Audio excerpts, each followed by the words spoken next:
நான் உன்னை பெரிய ஜாதியாக்குவேன் என்று ஆண்டவர் ஆபிரகாமுக்கு வாக்கு பண்ணினார். அவர்கள் காத்திருந்து சாராளுடைய கற்பம் செத்தே போயிற்று. ஆனால் ஆதியாகமம் 12 வாக்கு பண்ணினவர் ஆதியாகமம் 21 விசிட் பண்ணினார்.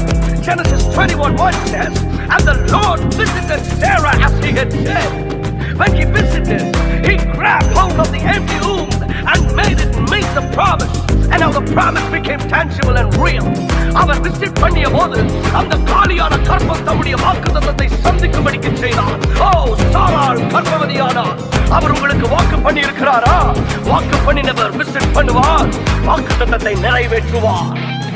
சொன்னதை செய்வார், செய்வதை சொல்வார், செய்யாத ஒன்றையுமே சொல்லவே மாட்டார். சொன்னதை செய்வார், செய்வதை சொல்வார், செய்யாத ஒன்றையுமே சொல்லவே மாட்டார்.